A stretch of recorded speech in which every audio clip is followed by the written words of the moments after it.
दो शरीर एक जान, एक टाइगर जयराम, दूजा क्रांतिकारी रिजवान।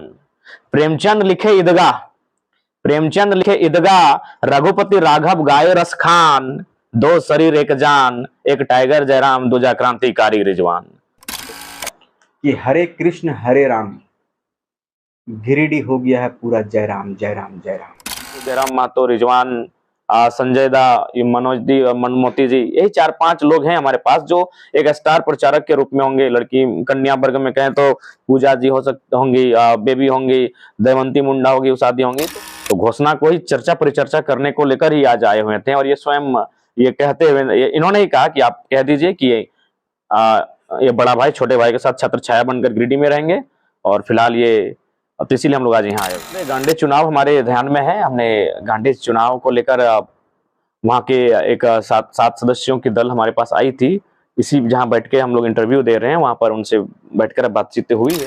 जो अल्पसंख्यक समुदाय का एक जो बड़ा आबादी है जयराम महतो के बीच में है और जयराम महतो का आशीर्वाद देने के लिए विधानसभा की तो तैयारी पुरजोर है। रांची लोकसभा में 2 गुट का नाम सामने आ रहा है, एक है विराट बाबू, दूसरे हैं देवेंद्रनाथ महतो। तो दोनों में से किसको आप देना चाहेंगे?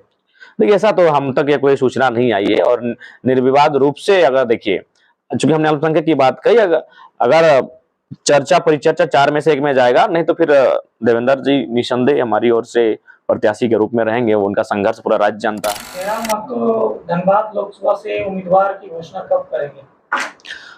निस्संदेह हम लोग बहुत जल्द धनबाद लोकसभा से अपने उम्मीदवार की घोषणा करेंगे। हम लोग चूंकि बाकी दलों ने पुष्टि कर दी है, कुछ एकाध दल बचे हैं, उनके पुष्टि करते ही हम लोग धनबाद लोकसभा से अपने उम्मीदवारी की घोषणा करते हुए दिखेंगे। कौन होंगे आपके नजर में उम्मीदवार?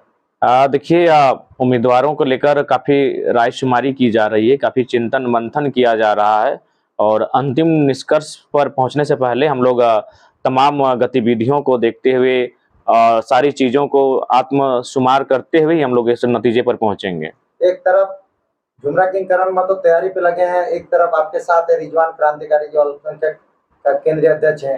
किसको ऊपर आप नजर गड़ाए हुए हैं? देखिए, अगर मैं ईमानदारी पूर्वक कहूं तो बिल्कुल रिजवान दा एक बहुत बड़ा चेहरा है, हमारे बड़े भाई हैं, लेकिन आपको कभी कभी यथार्थ होकर सोचना चाहिए। क्योंकि देखिए, हमारे पास जितने भी नौजवान हैं 18 से 25 साल के, वो भावनाओं से भरे हुए हैं और राजनीति भावनाओं से नहीं, राजनीति रणनीति से जीती जाती है और रणनीति बनाकर ही राजनीति में स्थापित किया जा सकता है। अभी हम लोग नया चुनाव है, पहला चुनाव है और पहला चुनाव में लोकसभा बहुत बड़ा विषय होता है।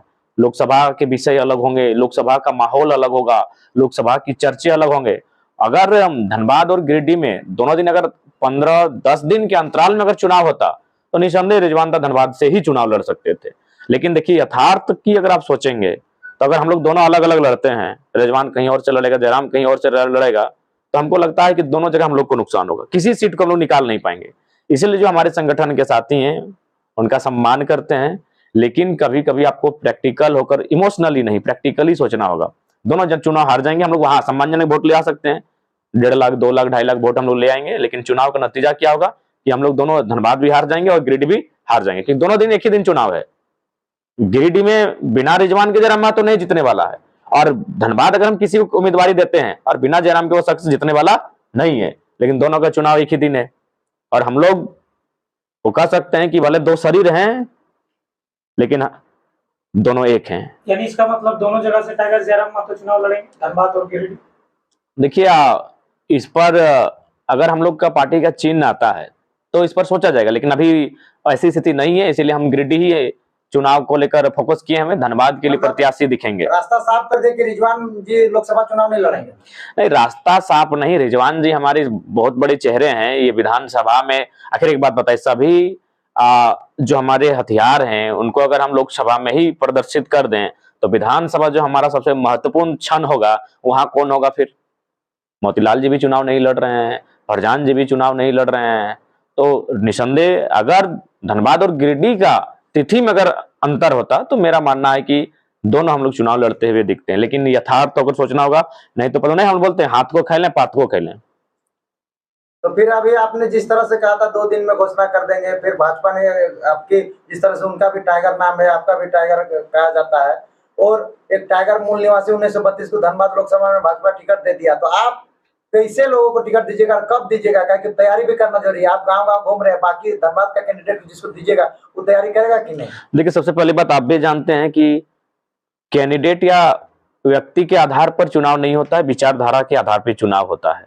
और धनबाद के गांव-गांव तक जो फिलहाल वर्तमान में हमारी विचारधारा है, जेएलकेएम की विचारधारा है, जेबीकेएसएस की विचारधारा है, जयराम महतो के नेतृत्व में जो आंदोलन हुआ उसकी जो विचारधारा है वो गांव-गांव पहुंच चुकी है। तो जो भी हमारा कैंडिडेट होगा, अगर 4 दिन भी समय रहेगा तो वो बेहतर स्थिति में रहेगा, क्योंकि विचारधारा की लड़ाई है।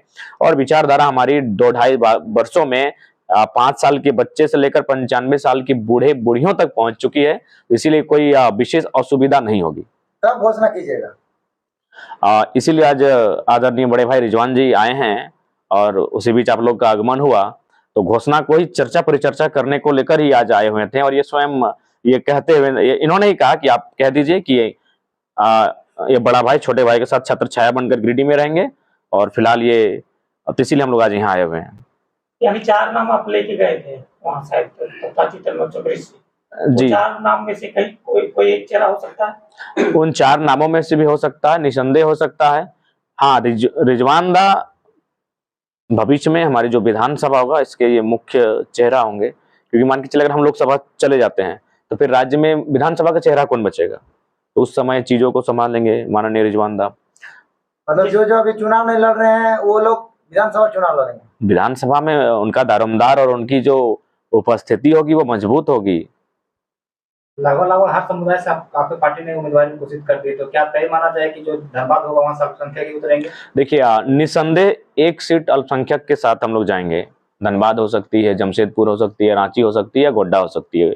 4 सीटें जहां हम लोग चुनाव लड़ने पर विचार कर रहे हैं, क्योंकि हमारे आंदोलन का प्रभाव और हम लोग का सभा वहां हो चुका है, तो इसीलिए उन 4 सीटों में निसंदेह एक अल्पसंख्यक रहेगा। क्योंकि अगर हम लोग सबको लेकर चलने की बात कहते हैं, सबका साथ सबका विकास सिर्फ नारा नहीं होता है, सभी को धीरे धीरे मौका मिलना चाहिए। और अल्पसंख्यक आबादी इस राज्य की एक बहुत बड़ी आबादी है, तो निसंदेह हमारी दल से अल्पसंख्यक रहेंगे।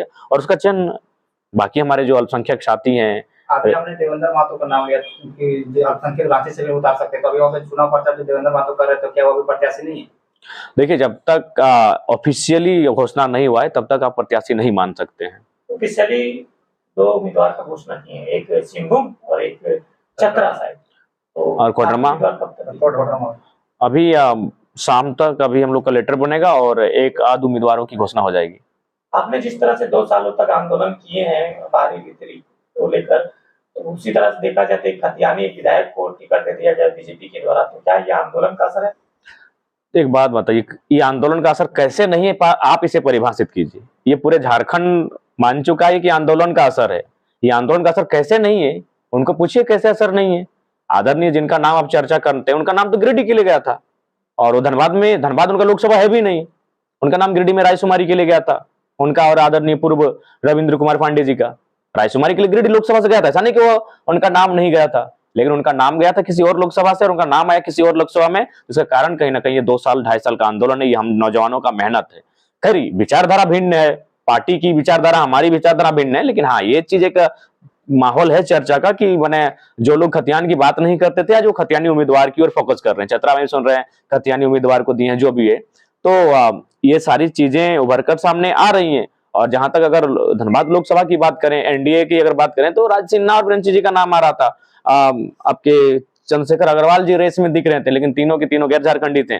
तो ये तो 2-2.5 सालों के आंदोलन का असर है कि दुनिया की सबसे बड़ी पार्टियां भी बारीकी से महीनता से चीजों को समझ रही हैं। अब झारखंड के लोग कब समझेंगे और जो खतियान की बात करेंगे उनके साथ कब खड़े होंगे, जो झारखंड के नौजवानों की नियोजन नीति पर बात करेंगे उनके साथ कब खड़े होंगे, ये अब झारखंड को तय करना है। जिस दिन झारखंड के लोग इस बात को तय करने लगेंगे, मुझे लगता है वो बेहतरीन बदलाव होगा। 2 सालों में जब इतना बदलाव हो सकता है, तो निसंदेह भविष्य में भी हम लोग बेहतर बदलाव करेंगे इस राज्य में, और वह राज्य के लिए शुभकारी होगा। लगातार लोकसभा के सिलसिले में लगातार आप चुनावी चर्चा परिचर्चा कर रहे हैं, सभाएं कर रहे हैं, नुक्कड़ सभाएं कर रहे हैं, पर आप गांडे उपचुनाव की ओर ध्यान नहीं दे रहे हैं। देखिए, निसंदेह गांडे चुनाव हमारे ध्यान में है। हमने गांडे चुनाव को लेकर वहाँ के एक 7 सदस्यों की दल हमारे पास आई थी, इसी जहाँ बैठ के हम लोग इंटरव्यू दे रहे हैं, वहाँ पर उनसे बैठकर बातचीत हुई है। और गांडी विधानसभा के विषय में भी हम लोग सकारात्मक पहल कर रहे हैं अपनी उम्मीदवारी प्रस्तुत करने के लिए। कब तक अपनी उम्मीदवारी को प्रदर्शित करेंगे? बहुत जल्द करेंगे। उप मुख्यमंत्री की पत्नी कल्पना सोरेन वहाँ पे चुनावी बिगुल और आप अपना तैयारी कर रही हैं, तो आप आपकी पार्टी कब से तैयारी करेगी? पूर्व मुख्यमंत्री की पत्नी उप मुख्यमंत्री का पद फिलहाल झारखंड में नहीं है मान्यवर, तो हाँ हम भी सुने हैं लेकिन कंफर्म नहीं हो पाए हैं कि उनका कौन कौन आएंगे। तो जैसा बाकी टीमों के प्रत्याशी होंगे कैंडिडेट देने हम लोग देने की स्थिति में रहेंगे। आप नुक्कड़ सभाएं आज कर रहे थे, अचानक 2 सभा करने के बाद वापस आ गए। देखिए आचार संहिता का चूंकि 2 सभा करने के बाद प्रशासनिक पदाधिकारियों को कॉल आया था कि फिलहाल किसी कारणवश आपका जो बाकी का कार्यक्रम है उनको अनुमति अस्वीकार किया जाता है, तो आप लोग फिर से अनुमति प्राप्त करें। चूंकि आचार संहिता है तो फिर हमने भी अनुमति आप कार्यक्रम करते नहीं, अनुमति हो चुका था लेकिन क्यों शायद स्थान का जो अभी सुने में आया कि जो जमीन जहां आप सभा करेंगे उसका जमीन का रिकॉर्ड देना पड़ता है, तो उसमें शायद कुछ त्रुटि था, तो इसलिए बाकी का जो कार्य त्रुटि था या फिर कोई पॉलिटिकल प्रेशर किया जा रहा है? देखिए संभावना अब इस बात से खारिज नहीं कर सकते हैं, सही बात है, सबका हद का है, सबके लहर रहल है। लहर रह कारण है कि आप उन लोग घर में सुतल है और आप एक दिन में 9 गो सभा खींचेगा तो कौन बर्दाश्त करेगा। बात तो सही है, खुद तो मेहनत उन लोग करने वाला है नहीं, एक पार्टी के भरोसे है, केडर के भरोसे है, लेकिन एक नौजवान लड़का एक दिन में 10 सभा 15 सभा, खैर उस दिन तो 25 गो कार्यक्रम किए, तो ये इतना एनर्जेटिक तो है नहीं अगला लोग, इसीलिए लोग साम दाम दंड भेद की एक नीति होती है। अगर आप मेहनत नहीं कर रहे हैं तो अगला जो मेहनत कर रहा है उसको डिस्ट्रैक्ट करें। वो भली भांति आप लोग चतुर्लिंगम का जो किरदार था, शायद क्या नाम था भूल रहे हैं, 3 इडियट्स में, उस किरदार को आपको याद होगा कि पहला आप मेहनत कीजिए और दूसरा आपके जो साथी पढ़ रहे हैं उनको डिस्ट्रैक्ट कीजिए। तो यहाँ वही हो रहा है कि वो लोग मेहनत नहीं कर रहे हैं, तो जो मेहनत कर उसको डिस्ट्रैक्ट किया जाए, तो ये चीजें व्यवधान उत्पन्न किया जा रहा है। वो आज हमारे साथ हुआ, लेकिन कल के बाद फिर से हम लोग जोर के साथ मैदान में होंगे। कुछ नीतियां आपको कुछ लेना होगा अलग डिफरेंट? देखिए एक वार रूम सजेगा, वहां इन सब मुद्दों पर चर्चा की जाएगी। तो फाइनली रिजवान जी उम्मीदवार होंगे कि नहीं? ये दादा ही बताएंगे, इनकी जैसी इच्छा है, बड़े भाई हैं, ये जहां मुख खोल के मांगेंगे, गिरिडीह बोलेंगे तो गिरिडीह छोड़ देंगे। अभी भी किसी भी नाम का लिखित घोषणा नहीं हुआ, ये गिरिडीह बोले हम गिरिडीह छोड़ देंगे।